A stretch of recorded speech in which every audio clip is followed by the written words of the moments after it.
Anti-disestablishmentarianism nightly. It's a program I believe you should listen to nightly.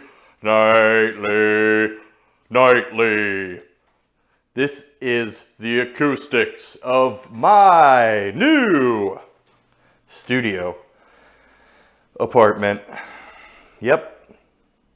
Got that right. I am a moved person. I moved. Big shout out to Mike Haynes for helping the man move. Chris Schmidt as well. You the man. Thank you. Thank you, fellas, for coming and helping. They literally, these guys, they came, moved my bed, moved my desk. I didn't move any of the heavy shit this time. It was great. It was the perfect move for me. I did none of the work. And it was great. No, I did a lot of work, but my guys helped me out. Curry, thanks to you. And we made the move. Cool. Went to Target and bought a microwave today. So here's that. That's proof. And place came with a fridge. You could hear that. Hear a little bit of that. Yeah. Sound effects of this place. It's quaint. 600 square feet. Not too big, but also not too small. You know, it's got a decent kitchen, not a lot of counter space, but I'm thinking of getting a table in there. Right now I'm in the room that you walk into in the front, debating on what to use this for. Maybe throw a couch, a light, and my bookshelf in here, and then onto the media room, as I'll call it maybe. I don't know, I just thought of that. But I've got my desk, an AC unit, a TV on a chair right now because all my furniture is fucked up. Or I don't have any yet, really. Yeah, my bed's in here, table's in here, just a little table, side table, light. There you go. You got the picture?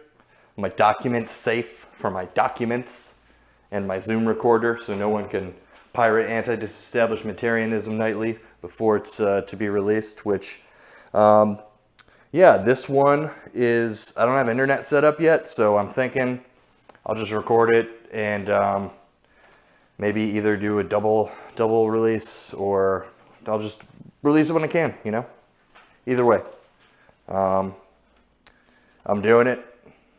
It's Sunday. We're chilling. Though, you know, it's not that I have to do it on Sunday either. I'm just trying to do at least one every week. And this week I'm not talking about moving. I'm having moved. Thanks to my friends.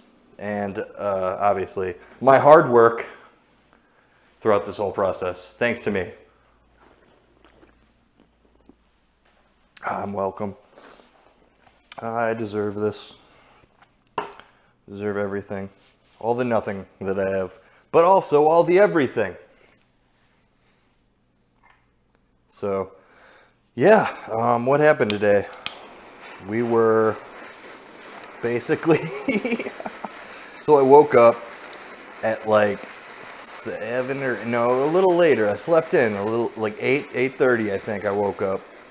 And my first thought was like, oh, let's go to the beach. I'll go to the beach and like read a book and chill. But it was the first Sunday that it's been over 80. I'm sure it was packed, and a cooler head prevailed.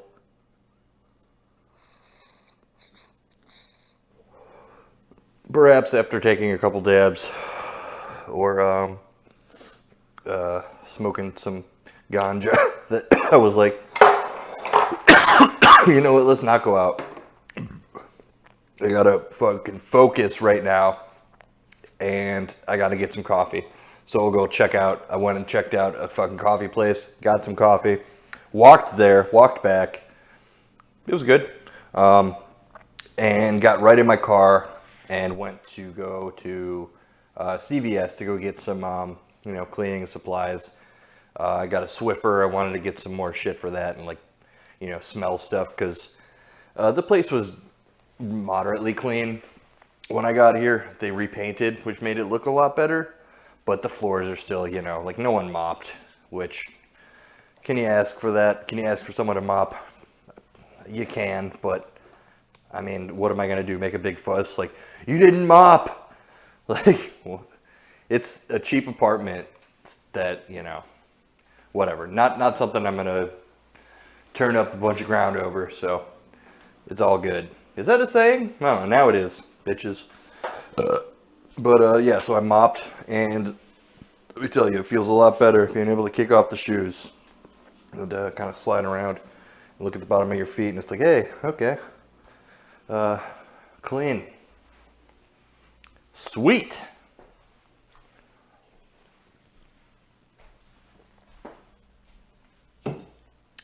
Still need, Jesus needs to make the move. That'll be sometime this week that Jesus, I finally get him over here. I'm a little sad because it's like he had just this perfect setup, and I know he really likes it over there at my parents' house with the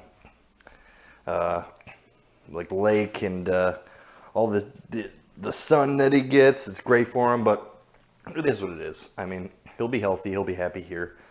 I'll be able to take him out. There's a big yard, so I'm gonna get a leash and yeah, do that whole deal where I'm the weirdo with the lizard on the leash. So it fits my life.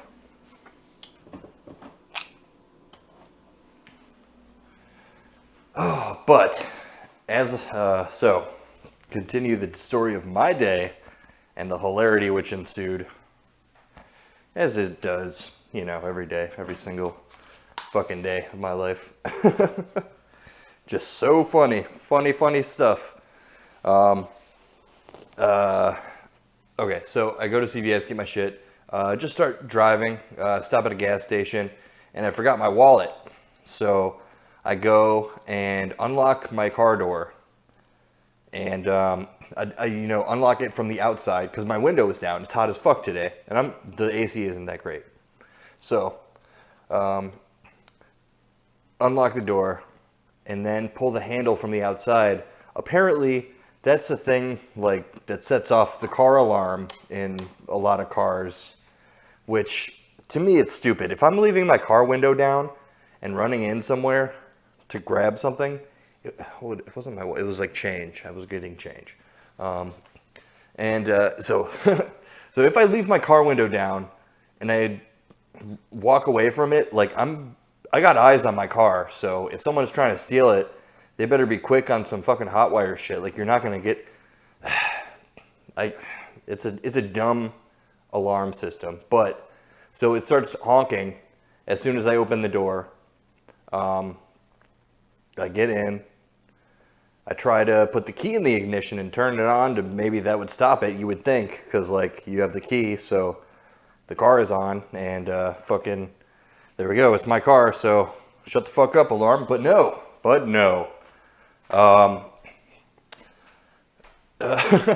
So it just keeps honking and honking and honking, and I go up to the front of the fucking car, and I'm like looking, maybe I could like disconnect the battery and it'll reset, and then I'll reconnect it, and, you know, just fucking reset my car. I couldn't figure it out. Like, it stopped, and I'm like, okay, whatever, shut the hood. Some dude was like, woo, because it stopped. Turn the ignition. What can I do? What the fuck can I do? Like, I have to look up a YouTube video for how to shut off the anti-theft alarm. And so what I'm thinking is it's my battery and my key fob doesn't work, so I need to go get that replaced. So I'll go back to CVS and get a battery. But, big but, my key fob doesn't have a battery. It doesn't use one. As per reading the instruction manual, while the fucking car alarm is going in the parking lot, because I don't know how to shut it off. I don't know the tricks, the jingly, whatever you gotta do's. So I'm reading the manual, checking it out, and it scared the fuck out of me. Like, I read something about in the manual that your car will immobilize itself if, you know, if under certain circumstances. I don't think it was going to do that. Maybe my car doesn't have that, but You know how car manuals are, they'll fucking throw extra shit like in there for the basic model or whatever, but you know how it is either way. I could not find the fucking steps to turn off the alarm in the manual, which is like, what the fuck? Why would that not be in here? This has got to be a common thing that happens, which I was a little embarrassed that I didn't know right away the fix. So after reading that immobilized thing, kind of scared me. I'm like, get this thing back to my fucking house so I'm not parked wherever and this thing is immobilized and I gotta call somebody to spend money on it. So luckily I got it all the way back home, parked it, and set the alarm off again as I put it into park. Because why wouldn't that be an alarm too, once you'd stolen a car and gotten it wherever. It was just weird, the whole circumstance. Meanwhile, my car is just as I'm driving.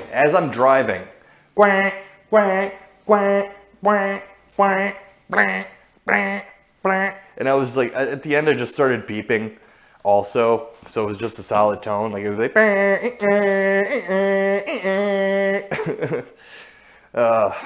because if I'm like forced to be obnoxious, then why not try, huh? Yeah. That's a great way to live your life. If you're forced to be obnoxious, then why not try? Don't try too hard though. It's unbecoming. It's not a good look on anyone. To try hard, try too hard. You want to try hard, but you don't want to try hard, too much. You know? So, instead of being the new guy, parking right in the parking lot for all my neighbors to hear my stupid alarm problems, I was like, let me park close, but like somewhere where people pay property taxes and they could hear this fucking obnoxious car alarm. I get out, pop the hood again, try to do the battery thing, but I don't have my tools. My tools are all at home. So what's a Benny to do? He goes ahead, steps out of the car, locks the door from the outside, unlocks it, locks it, unlocks it, opens it. We're good. We're good, baby.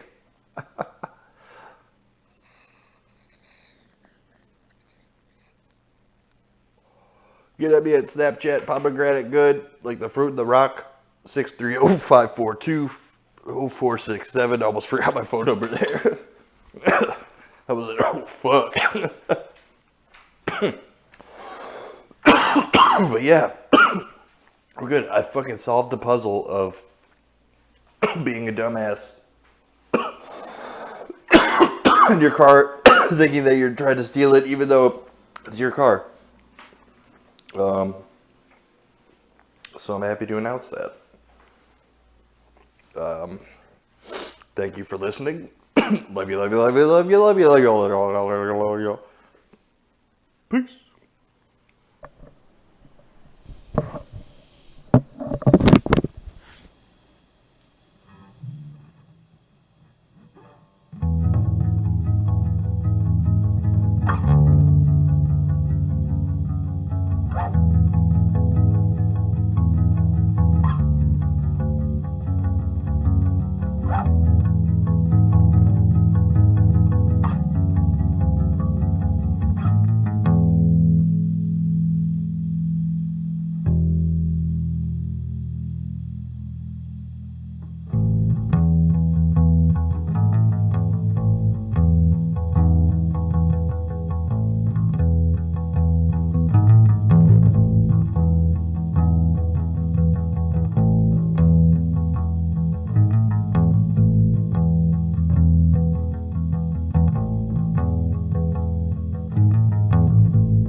there.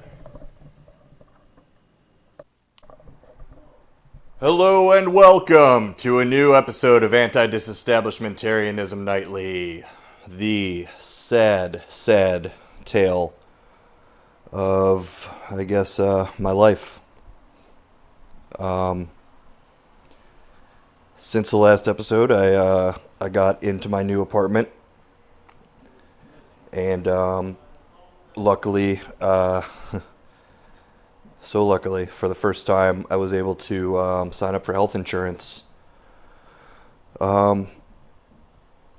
It's at the moment that I finally got a plan of health insurance for myself, I was relieved.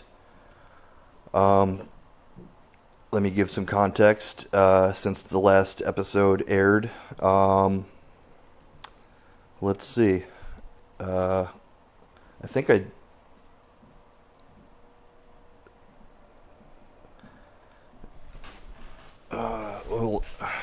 so there's the episode before this, which was the weekend that I moved into the place and the whole car alarm thing happened, all that craziness. Since then, my family experienced a serious tragedy. My Aunt Lori was found to have passed away in a house fire under very tragic circumstances. So yeah, we still have no idea how it started and how she deceased. We're really waiting on the investigations, and yeah, the whole family's hands are tied. It's really sad. To give a little bit of context, I have a cousin who suffers from severe mental health issues, and he was never able to get the help that he should have received, in the capacity of a state program or something like that.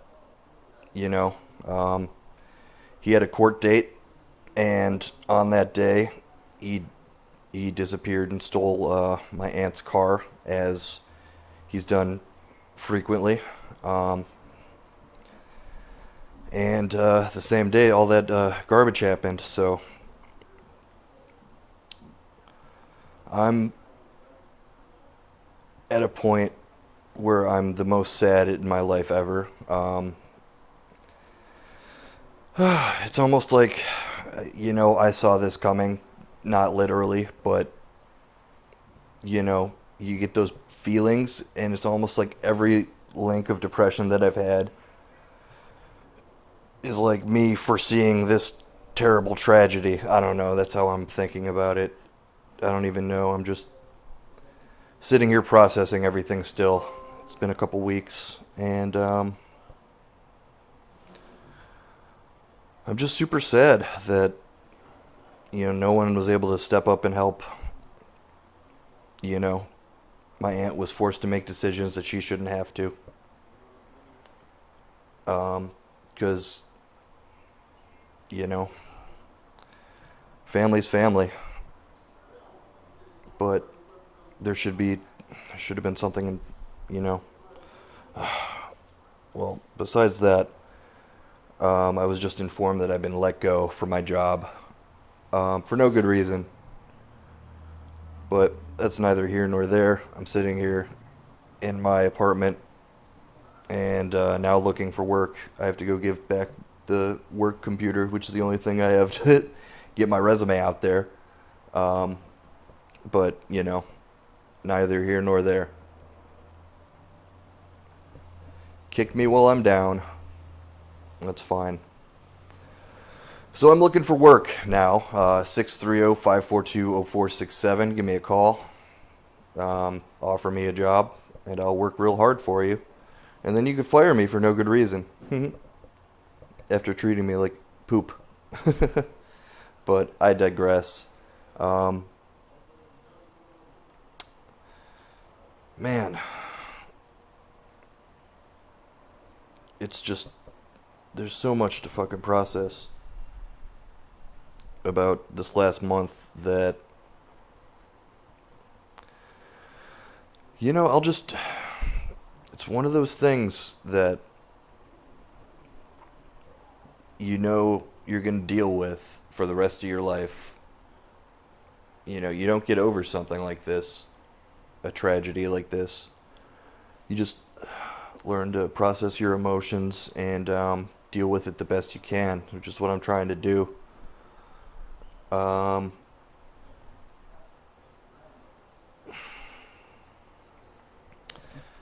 Cosby got let off because of some backroom DA deal that, which is, yeah, I always thought like Cosby was being singled out, but it's not a good look to be let go of prison out of a technicality after being accused of so many rapes, but it's just a sad, sad state of, cronyism. Fuck. Well, we'll see what happens in my life, which is really all I have control over. So I'm at the lowest point that I've ever been. This is my absolute rock bottom. I have a good support system of friends, and I know people who love me, so we're gonna be there for each other.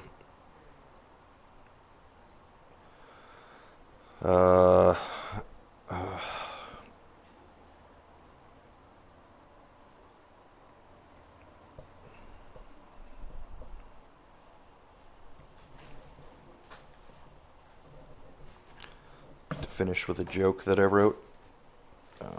It's not really finished yet, but I think it's kind of it's got something there. Alright, so the other day I was watching Flipper, and it just made me think of all those 70s shows that were, campy and morally focused.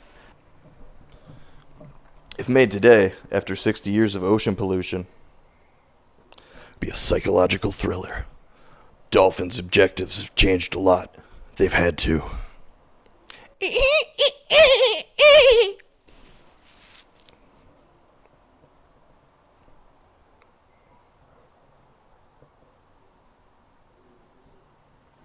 So I was able to afford health insurance for myself for the first time in years. And that was an applause break. No one cares. All right. Well, anyway, this has been the most recent edition of Anti-Disestablishmentarianism Nightly, a program which I believe you should listen to nightly, but it's not on every night. It's on right now, and I love you.